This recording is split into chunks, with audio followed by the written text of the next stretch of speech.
Bismillahirrahmanirrahim. Assalamualaikum warahmatullahi wabarakatuh.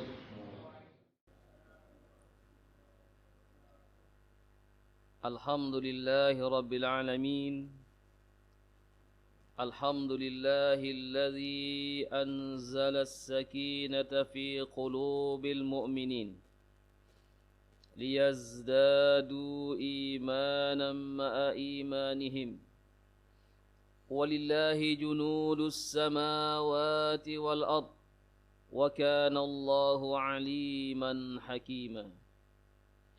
Ashhadu an la ilaha illallah wahdahu la syarika lah wa ashhadu anna Muhammadan abduhu wa rasuluh. Allahumma wa salli wa sallim wa barik ala abdika wa rasulika Muhammad wa ala alihi wa sahbihi ajma'in. Amma ba'du fa ya ibadallah usikum wa iyaya bitaqwallah faqad fazal muttaqun. Ma'asyiral muslimin, jamaah salat subuh yang dirahmati Allah Subhanahu wa taala. Alhamdulillah, segala puji bagi Allah Subhanahu wa taala alladzi ahyana, yang telah membangunkan kita kembali ba'dama amatana, setelah kita tertidur semalaman, wa ilaihin nusyur, dan kepadanya lah kita akan dikembalikan kepada Allah Subhanahu wa taala. Selawat dan salam mudah-mudahan tetap tercurahkan kepada Nabi kita, Nabi besar Muhammad sallallahu alaihi wasallam, alladzi qad ballagha risalah, yang telah menyampaikan risalah Allah Subhanahu wa taala, wa addal amanah, dan telah sempurna menunaikan amanah dari Allah Subhanahu wa taala, wa nasahal ummah, dan telah menasihati umat ini dan mengajak umat ini ke jalan Allah Subhanahu wa taala, hatta tarakana, sehingga beliau meninggalkan kita ala mahajjatil bayda, dalam satu ajaran yang sangat jelas, lailuha kana hariha, malamnya seperti siang, la yazigu anha illa halik, siapapun yang menyelisihinya kecuali akan binasa. Ma'asyiral muslimin, jamaah salat subuh yang dirahmati Allah Subhanahu wa taala, pada pertemuan yang lalu kita telah membahas tentang rekrutmen. Bagaimana Nabi Muhammad sallallahu alaihi wasallam merekrut jamaah sahabatnya untuk dijadikan sebagai kader-kader dakwah.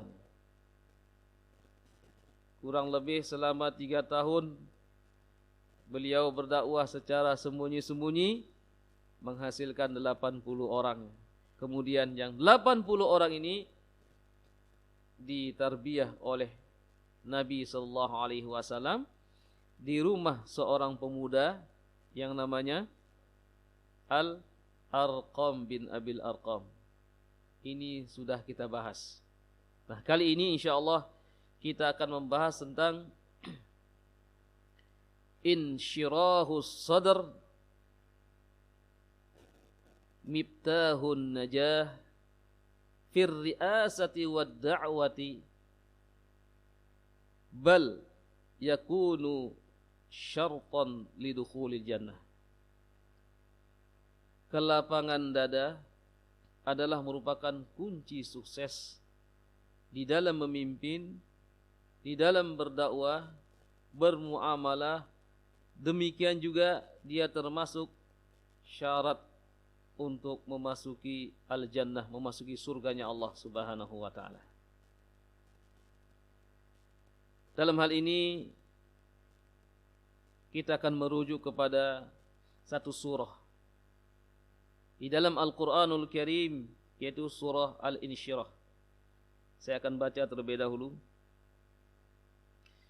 A'udzu billahi minasy syaithanir rajim. Bismillahirrahmanirrahim.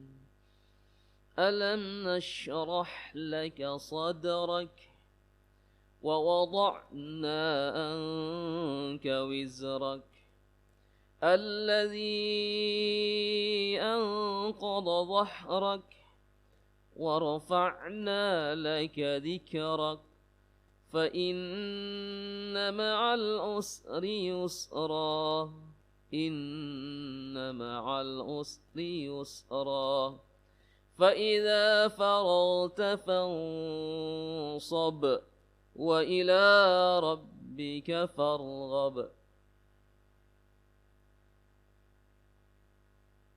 Bukankah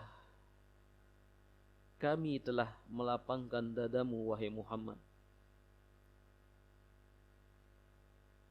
dan kami letakkan, kami tanggalkan, kami hilangkan dosa-dosamu yang menyebabkan berat di dalam pundakmu. Dan kami angkat dan kami tinggikan namamu, maka sesungguhnya bersama kesulitan itu ada kemudahan. Dan sesungguhnya bersama kesulitan itu ada kemudahan.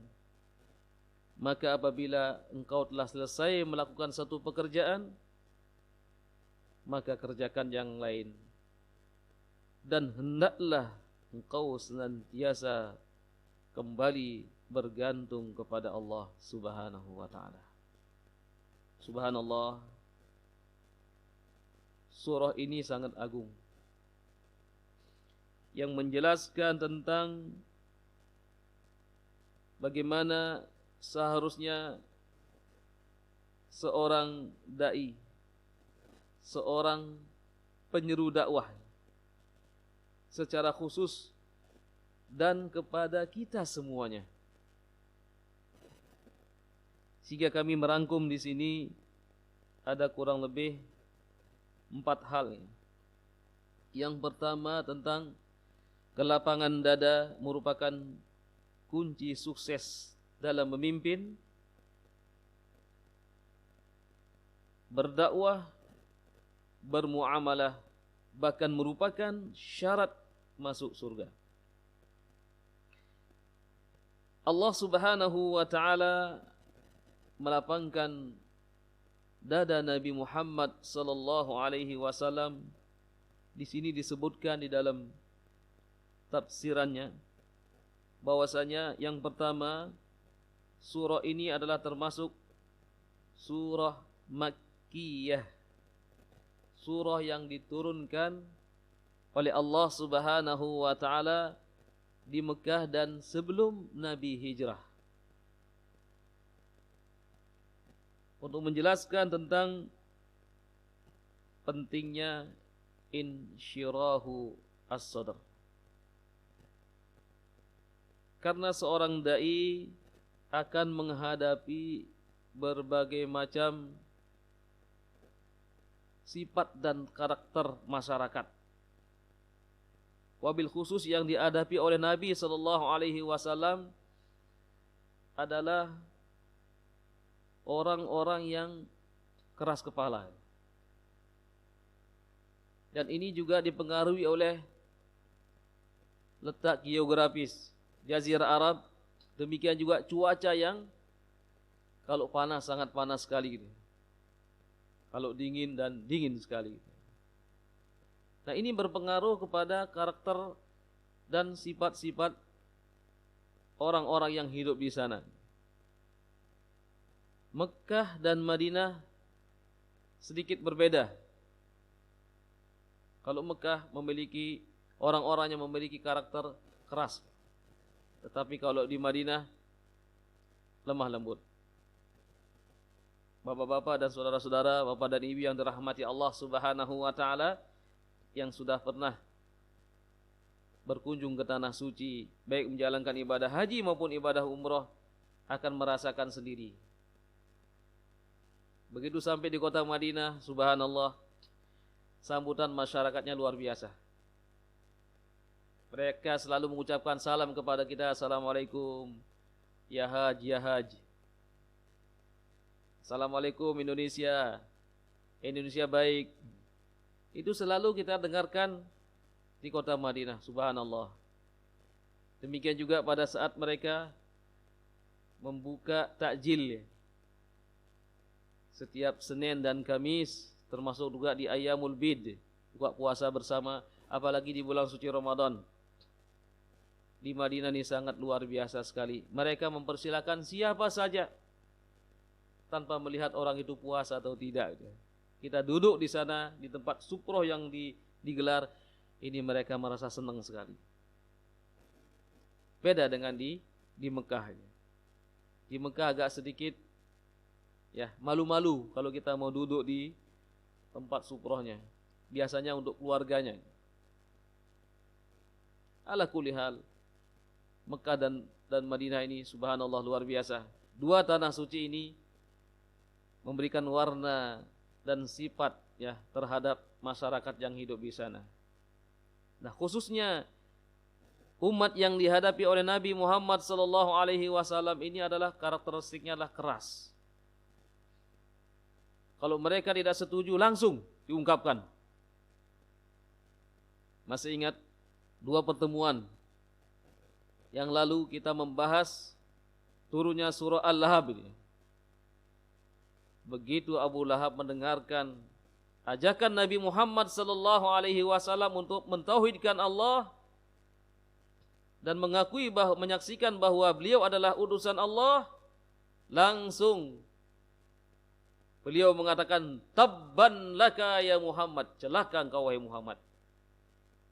Itu karakteristik mereka. Ketika kita membawa jamaah juga, jamaah ini agak kaget-kaget ya. Dengan orang di sana, orangnya kok keras-keras, kok suka marah? Tidak, mereka memang bicaranya seperti itu. Bicaranya keras ya. Sama juga kalau kita berkunjung ke pesisir atau ke pedesaan, orang-orang yang tidak pernah ke sana itu akan mengatakan orang di sini kok kalau ngomong teriak-teriak. Memang seperti itu. Tapi insyaallah taala di balik kekerasan mereka ya ada benih-benih fitrah manusia, fitrah yang suci, sehingga Nabi Muhammad sallallahu alaihi wasallam ketika berdakwah disambut oleh yang pertama kali istri beliau ya. Kemudian Ali bin Abi Thalib yang ketika itu memang tinggal di rumah Nabi, menjadi asuhan Nabi Muhammad sallallahu alaihi wasallam, dan Abu Bakar As-Siddiq yang tidak pernah ragu-ragu dalam menerima dakwah Nabi Muhammad sallallahu alaihi wasallam. Nah, pada ayat ini Allah Subhanahu wa taala menjelaskan tentang kelapangan Nabi Muhammad sallallahu alaihi wasallam. Disebutkan di sini ada beberapa hal yang menyebabkan dada Nabi Muhammad sallallahu alaihi wasallam lapang. Yang pertama adalah terjadi syaqqus sadr. Dada Nabi Muhammad sallallahu alaihi wasallam dibelah. Beliau menceritakan pada saat itu kurang lebih dia berumur 10 tahun. Atani rajulani katanya. Datang kepadaku dua orang yang tidak aku kenal. Pakaiannya pun beda dengan yang lain. Kemudian dia menidurkan aku, kemudian dia membelah dadaku. Summa ukhrija minni, kemudian dikeluarkan dariku al-ghillu wal hasad, sifat dengki dan sifat iri.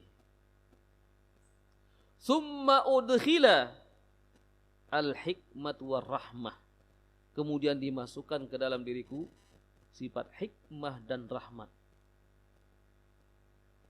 Ini beliau rasakan pada saat berumur 10 tahun.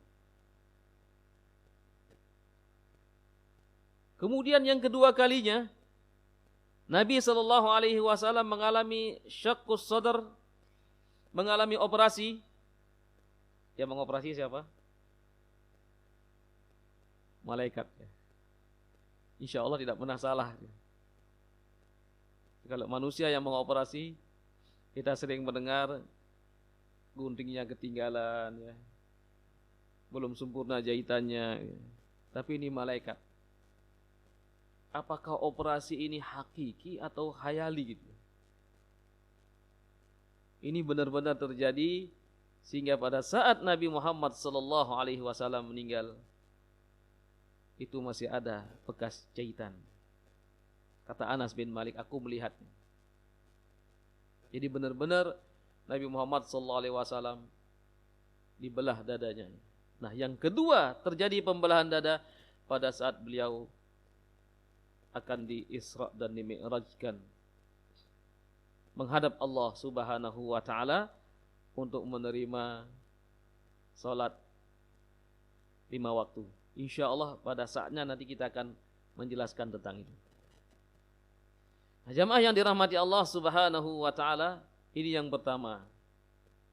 Bahwa Nabi Muhammad SAW dilapangkan dadanya, itu dihilangkan sifat al-ghillu wal hasad, kemudian diletakkan sifat hikmah war rahmah, sehingga apa yang keluar dari lisan Nabi Muhammad SAW penuh dengan hikmah. Demikian juga muamalah beliau dengan sesama siapa saja dia, itu memiliki sifat rahmah, jadi tidak mudah marah dia. Suatu saat ketika beliau berada di Madinah, datang orang-orang Badui, memanggil-manggil nama Nabi Muhammad, ya Muhammad ukhruj, ya Muhammad ukhruj, ya Muhammad, keluar wahai Muhammad, keluar wahai Muhammad. Orang-orang ini kepingin diajarkan Islam. Ya.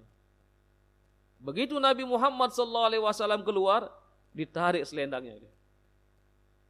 Dia memakai surban, ya, diselendangkan kemudian ditarik. Di sini nampak merah karena ditarik oleh orang-orang Badui ini. Kemudian Allah Subhanahu wa taala menurunkan ayat di dalam surah Al-Hujurat. Innal ladzina yunadunaka min wara'il hujurati aktsaruhum la ya'qilun. Walau annahum sabaru hatta takhruja ilaihim lakana khairan lahum wallahu ghafurur rahim. Sesungguhnya orang-orang yang memanggilmu dari luar itu, mereka itu adalah orang-orang yang tidak mengerti tentang adab. Maka alangkah lebih baiknya mereka bersabar, menunggu Nabi keluar, baru mereka nanti berbicara. Tapi Allah Subhanahu wa taala Maha Pengampun. Marahkah Nabi ketika itu? Tidak. Subhanallah. Ini sifat yang Allah Subhanahu wa taala berikan kepada guru umat ini. Nabiyyur rahmah. Wa ma arsalnaka illa rahmatan lil alamin. Tidaklah kami mengutus engkau wahai Muhammad kecuali untuk menebarkan rahmat Allah di seluruh alam ini. Jadi Islam datang dari sana, kita terima, tidak perlu mencari Islam yang lain lagi. Karena ada kebencian-kebencian yang ditebarkan di masyarakat, benci dengan Islam yang datang dari Arab, atau benci dengan orang Arabnya sendiri. Padahal Nabi Muhammad SAW adalah orang Arab. Al-Qur'annya juga bahasa Arab. Inna anzalnahu Qur'anan Arabiyyan la'allakum ta'qilun. Di dalam surah Yusuf. Sesungguhnya kami menurunkan Al-Qur'an dalam bahasa Arab agar kalian bisa memahaminya. Ikhwatal iman rahimani wa rahimakumullah. Nabi sallallahu alaihi wasallam memiliki si'atus sadr, kelapangan dada. Ini yang pertama kata para ulama. Kemudian yang kedua, Nabi sallallahu alaihi wasallam dilapangkan dadanya dengan al-Islam. Alam nashrah laka sadraka ya Muhammad bil Islam. Jadi ketika Nabi Muhammad sallallahu alaihi wasallam menerima wahyu, maka di sini Allah Subhanahu wa taala menjadikan Nabi Muhammad paham terhadap Islam ini dan memang berat untuk disampaikan. Akan tetapi Nabi Muhammad sallallahu alaihi wasallam bersabar dengan itu dan beliau lapang dengan Islam. Apapun yang terjadi di kemudian hari gitu ya, beliau tetap sabar di dalam berdakwah. Sehingga beliau termasuk salah satu dari 5 nabi yang dikatakan ulul azmi. Ulu itu artinya memiliki, azm memiliki tekad yang kuat. Siapa saja nabi yang termasuk ulul azmi? Ada 5. Nun yang pertama Nabi Nuh. Nabi Ibrahim. Mim, M, Nabi Musa. Lagi Nabi Isa. Ain ya, Isa. Kemudian M, Muhammad sallallahu alaihi wasallam. Dan semua nabi ada ujian dan cobaannya. Tapi Nabi sallallahu alaihi wasallam dikatakan majnun. Apa artinya majnun? Gila. Dikatakan sahir, tukang sihir. Dikatakan syair, tukang membuat syair. Dikatakan kahin, tukang tenung, dukun. Sekarang dukun sudah bangkit ya. Bapak Ibu mengikuti perkembangan? Sudah tahu beritanya? Sekarang ada perdunu. Sudah dideklarasikan di Banyuwangi. Persatuan Dukun Nusantara. Kata Nabi apa? Man ata kahinan lam tuqbal salatuhu arba'ina yauman. Siapa yang mendatangi dukun, datang saja ini, tidak diterima salatnya selama 40 hari. Wa man ata arrafan summa sa'alahu. Siapa yang mendatangi arraf, peramal, kemudian dibenarkan, kemudian dia bertanya kepada peramal itu, dan peramal memberikan jawaban dan dibenarkan oleh yang bertanya, faqad kafara bima unzila ala Muhammad, maka telah kafir, telah ingkar dengan apa yang diturunkan kepada Nabi Muhammad sallallahu alaihi wasallam. Zaman ini zaman edan. Deklarasi perdukunan mereka muncul sekarang ini terang-terangan. Nah, ini akan menggerogoti akidah umat. Dengan kepercayaan-kepercayaan kepada hal-hal yang berbau klinik, dengan ritual-ritual yang nantinya akan melibatkan para jin, umat akan diajak kepada kesyirikan. Maka umat Islam harus bangkit melawan ini. Para dai harus menyampaikan di dalam khutbah-khutbahnya tentang bahaya perdukunan. Nanti silakan dibaca lebih lengkap lagi tentang perdunu, persatuan dukun Nusantara. Nah, ikhwatal iman rahimani wa rahimakumullah, Nabi dituduh kahin. Dan berbagai macam tuduhan kepada Nabi Muhammad sallallahu alaihi wasallam. Apakah menyebabkan Nabi ciut hatinya untuk berdakwah? Tidak. Tetap beliau mengatakan Allahus Somad. Allah tempat bergantung. Allah tempat bergantung. Dan Allah Subhanahu wa taala berjanji akan melindungi Nabi Muhammad sallallahu alaihi wasallam dari berbagai macam gangguan. Sehingga beberapa kali Nabi Muhammad sallallahu alaihi wasallam mau dibunuh. Yang terakhir adalah pada saat beliau akan hijrah ke kota Madinah. 12 pemuda dari 12 suku yang ada di Mekah sudah siap-siap ingin membunuh Nabi Muhammad sallallahu alaihi wasallam. Tapi Allah menyelamatkan sebagaimana yang digambarkan oleh Allah dalam surah Yasin. A'udzubillahi minasyaitonir rajim. Wa ja'alna min baini aydihim saddan wa min khalfihim saddan faghshaynahum fahum la yubsirun. Dan kami jadikan di hadapan Nabi Muhammad itu dinding. Di belakang juga dinding. Dan kami buat mereka tidur semuanya. Faghshaynahum bisa tertidur, bisa pingsan, ya. Fahum la yubsirun, mereka tidak melihat semuanya. Ini perlindungan Allah Subhanahu wa taala kepada Nabi kita Muhammad sallallahu alaihi wasallam. Dakwah Nabi Muhammad sallallahu alaihi wasallam tetap berjalan dan berjalan bagaimanapun mereka memusuhi Nabi Muhammad sallallahu alaihi wasallam. Tetapi beliau tetap memiliki semangat dan memiliki si'atus sadr, kelapangan dada. Nah, dengan kelapangan dada inilah beliau menghadapi masyarakat yang memiliki karakteristik yang berbeda-beda, yang lebih dominan adalah karakteristik yang keras yang dihadapinya. Semua ocehan, cemoohan yang disampaikan kepada Nabi Muhammad SAW, beliau tidak terlalu menanggapinya.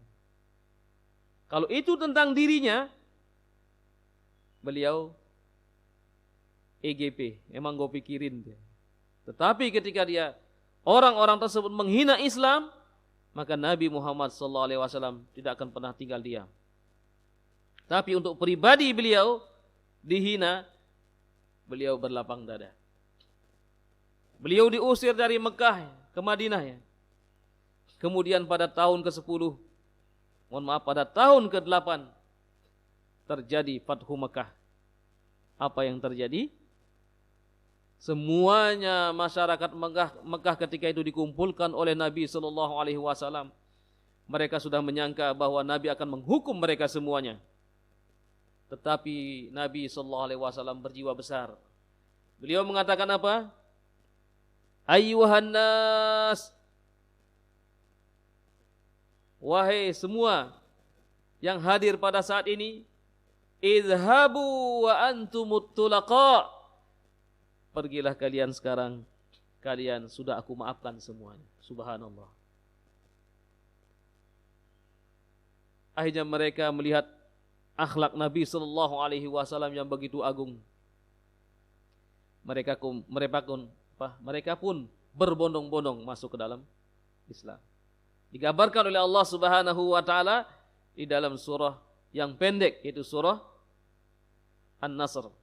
Idza jaa nasrullahi wal fath wa ra'aitan nasa yadkhuluna fi dinillahi afwaja. Ikhwatal iman rahimani wa rahimakumullah. Oleh karena itu, siapapun kita, ya, wabil khusus adalah seorang dai harus memiliki si'atus sadr, memiliki kelapangan dada. Jadi siap menerima kritikan. Di siapapun yang ada di mimbar ini, ya, mau dikritik, ya, mau berikan masukan, maka harus berlapang dada. Siapapun kita, ya, ketika kita di masyarakat ada yang memberikan masukan kepada kita, kita welcome, tafadhol, silakan.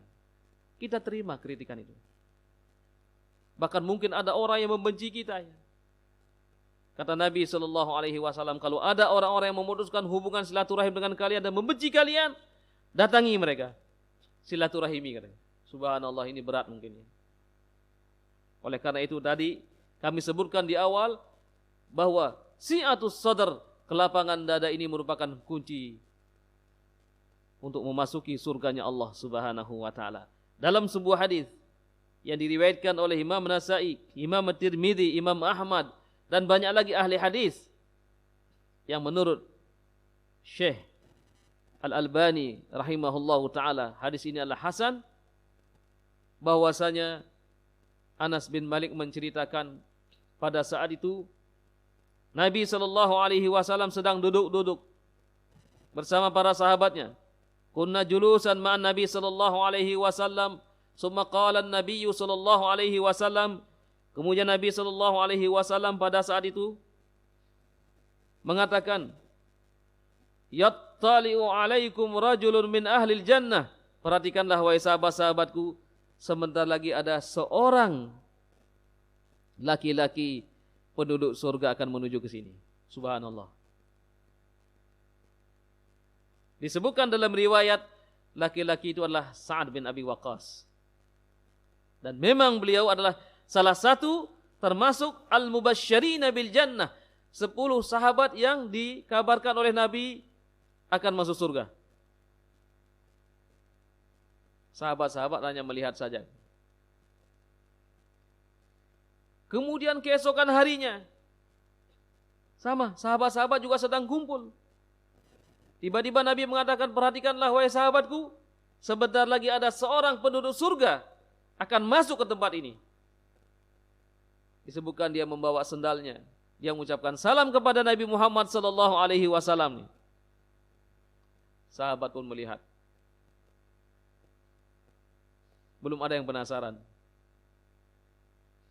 Kemudian hari ketiga dia, Nabi sallallahu alaihi wasallam mengatakan lagi, wahai sahabat-sahabatku, perhatikanlah, ada salah seorang penduduk surga akan masuk ke tempat ini. Kemudian masuklah orang ini. Ya, ternyata dia orang yang kemarin yang diceritakan oleh Nabi sallallahu alaihi wasallam. Sehingga ada seorang sahabat yang namanya Abdullah bin Amr ibn As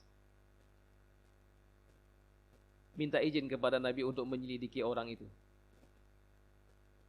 Dan juga dia minta izin kepada orang tuanya untuk menyelidiki seorang yang dikatakan penduduk surga ini. 3 hari dia berada di rumahnya, dia mengatakan, wahai Abdullah, dia panggil Abdullah, wahai hamba Allah, saya ini sedang ada masalah dengan keluarga. Ya, ini dia ketika itu memang berbohong, ya. Kemudian saya ingin menginap di rumahmu, bolehkah? Boleh, silakan. Tetapi 3 hari, nggak apa-apa. Nah, selama 3 hari dia tidur di rumahnya, ya, dia perhatikan apakah orang ini memiliki amalan yang istimewa seperti sholat tahajud setiap malam, dia, atau amalan-amalan yang lain. Dia perhatikan terus. Ternyata biasa-biasa saja. Di malam hari ketika dia tidur, ya, dia tidak melihat dia sholat tahajud, dia. Tapi dia selalu mendengarkan kata-kata zikrullah, menyebut Allah. Halala wa kabbara, dia mengucapkan subhanallah walhamdulillah wala ilaha illallah wallahu akbar. Sampai datang waktu subuh kemudian sholat. Hari kedua juga sama. Di dalam riwayat beliau juga menyaksikan sekali ketika itu beliau sholat, ya, sholat malam, tetapi dengan 12 surat, ya, surat yang dibaca surah pendek-pendek, ya. Jadi sholatnya 12 rakaat, ya. Ditambah 1 jadi 13 rakaat. Kemudian setelah hari ketiga dia minta izin, dia mengatakan, saya sebenarnya tidak ada masalah dengan keluarga saya. Tetapi saya dengarkan Nabi Muhammad sallallahu alaihi wasallam mengatakan bahwa engkau ini adalah salah satu penduduk surga sampai 3 kali. Dia. Barangkali engkau bisa bercerita atau berbagi resep, biar saya juga bisa mengikutinya. Kemudian orang ini mengatakan, apa ya? Dia juga bingung. Yang kamu sudah melihat amalanku seperti ini. Kalau begitu ya sudah, saya pamit, ya. Kemudian ketika Abdullah bin Amr bin As ini mau keluar, dipanggil, ta'al.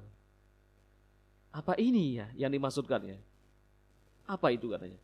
Setiap malam ketika saya akan tidur, saya sudah memaafkan kesalahan-kesalahan saudara saya, barangkali dia pernah berbuat salah kepada saya maafkan. Dan tidak ada di dalam diri saya ini rasa gil, dengki, iri atau dendam. Bahkan saya memohon kepada Allah Subhanahu wa taala supaya orang-orang tersebut dimaafkan, diampuni oleh Allah Subhanahu wa taala. Subhanallah. Sifat pemaaf. Si'atus sadar, memiliki kelapangan dada. Subhanallah, ini luar biasa. Ternyata akhlakul karimah ini menempati posisi yang tinggi di hadapan Allah Subhanahu wa taala. Disebutkan di dalam sebuah hadis, Nabi mengatakan, akmalul mu'minina imanan ahsanuhum khuluqa. Jadi orang-orang yang beriman yang paling sempurna imannya adalah mereka yang memiliki akhlak yang baik, akhlak yang mulia. Subhanallah. Nah, inilah modal dasar Nabi Muhammad sallallahu alaihi wasallam ketika berdakwah. Sehingga orang berduyun-duyun masuk Islam ya. Yang tadinya jazirah Arab ya, hitam, merah dia. Kemudian diputihkan oleh Nabi Muhammad sallallahu alaihi wasallam dengan hidayah dari Allah Subhanahu wa taala. Mekah dan Madinah semua penduduknya Islam. Bahkan kata Rasulullah, tidak boleh di jazirah Arab ini hidup agama selain Islam. Sehingga pada masa Umar ibn al-Khattab, orang-orang Yahudi Khaybar yang selalu berkhianat diusir semuanya. Pada zaman Nabi Muhammad SAW masih diberikan kesempatan. Beliau tidak khawatir itu. Demikian juga Musailamah al-Kadzdzab pada masa Nabi ketika itu muncul, Nabi pun tidak khawatir.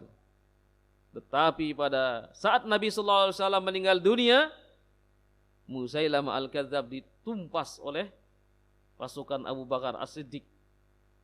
Yang beliau ketika itu masih mengangkat Khalid bin Walid menjadi panglima perang, menumpas orang-orang yang murtad dan mengaku sebagai Nabi.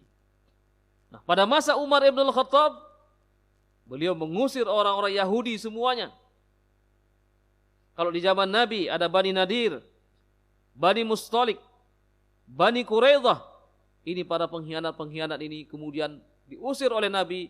Mereka menempati tempat di Khaybar.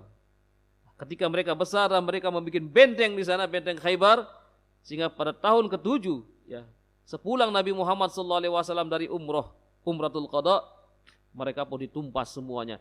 Tetapi masih diberikan kesempatan kepada mereka untuk hidup di sana. Tetapi pada masa Umar bin Khattab, karena beliau khawatir, kalau masih ada orang Yahudi di sini, maka mereka akan berkhianat. Diusir oleh Umar bin Khattab. Terusirlah mereka semua, sehingga Jazirah Arab, ya, Mekah dan Madinah dalam hal ini, semuanya penghuninya adalah Islam. Allah Subhanahu wa taala mengatakan di dalam firman-Nya di dalam surah At-Taubah, ya ayyuhalladzina amanu innamal musyrikuuna najasun. Wahai orang-orang yang beriman, sesungguhnya orang-orang musyrik itu adalah najis. Maka jangan sampai mereka memasuki tanah haram. Nah, sehingga tanah haram Mekah dan Madinah steril dari orang-orang kafir dan orang-orang musyrik. Wallahu ta'ala. Kita enggak tahu, mungkin ada yang menyamar, kita enggak tahu. Tetapi berdasarkan hadis ini, mereka tidak boleh hidup di Mekah dan di Madinah, karena ini merupakan dua tanah suci yang disucikan oleh Allah Subhanahu wa taala. Nah, ikhwatal iman rahimani wa rahimakumullah, kembali lagi bahwa mari kita sebagai kaum muslimin secara umum dan sebagai seorang dai secara khusus, mari kita memiliki si'atus sadr. Kalau ada saudara-saudara kita mungkin yang pernah membuat sakit hati kita ya. Mungkin ada saudara kita kandung. Kan banyak orang yang sekarang ini ketika sudah berkeluarga, berumah tangga gitu ya, itu pecah gara-gara permasalahan sedikit. Dulu masih bersama-sama kemana-mana gitu ya. Nah oleh karena itu, mari kita maafkan saudara-saudara kita. Maafkan tetangga kita yang selalu membuat kita marah. Maafkan orang-orang yang selalu menipu kita gitu ya. Kadang-kadang kita sudah baik kepadanya, ternyata kita ditipu. Banyak saudara-saudara kita yang seperti itu. Maafkan semuanya ini. Sebelum nanti kita di hari kiamat akan sulit gitu ya. Mencari saudara kita, mencari teman kita. Karena dulu mereka mungkin ada masalah dengan kita, kita masih dongkol gitu ya. Kita masih sakit hati dengannya gitu ya. Dan ini juga akan menghalangi kita masuk surga. Sebelum nanti diselesaikan. Oleh karena itu selalu mohon kepada Allah, ya Allah aku sudah maafkan si fulan. Aku sudah maafkan si fulanah ya. Apalagi mungkin kita pernah ya sakit hati ya kepada kedua orang tua kita ya. Kadang-kadang kan ada anak yang seperti itu, sudah maafkan saja. Atau mungkin orang tua sakit hati kepada anaknya, maafkan saja. Maka dengan itu insya Allah kita akan diampuni dosa-dosa kita oleh Allah Subhanahu wa taala karena kita memiliki kelapangan dada. Nah, ikhwatal iman rahimani wa rahimakumullah, inilah sekilas yang dapat kami sampaikan pada kesempatan yang berbahagia ini, yaitu tentang bagaimana kita harus memiliki kelapangan dada di dalam bermuamalah, demikian juga di dalam berdakwah, dan juga berlapang dada kepada siapa saja yang pernah membuat sakit hati kepada kita semua, sehingga Allah Subhanahu wa taala akan mengampuni dosa-dosa kita semuanya. Rabbana taqabbal minna innaka antas sami'ud du'a wa tub 'alaina innaka antat tawwabur rahim. Allahumma rabbana la tada' lana fi maqamina hadza dhanban illa ghafartah wa la hamman illa farajtah wa la karban illa nafastah wa la daynan illa qadaitah wa la maridan illa syafaitah wa la hajatan min hawaijid dunya wal akhirah illa qadaitaha wa yassarta ya arhamar rahimin. Allahumma ighfiril mu'mina wal mu'minat wal muslimina wal muslimat al ahya'i minhum wal amwat birahmatika ya arhamar rahimin. Allahumma inna na'udzubika min jahdil bala wa darakis syaqa wa su'il qada wa syamatatil a'da. Rabbana atina fid dunya hasanah wa fil akhirati hasanah wa qina adzaban nar wa adkhilnal jannata ma'al abrar ya aziz ya ghaffar ya rabbal alamin. Wal 'afu minkum subhanakallahumma wa bihamdika asyhadu an la ilaha illa anta astaghfiruka wa atubu ilaik. Assalamu alaikum warahmatullahi wabarakatuh.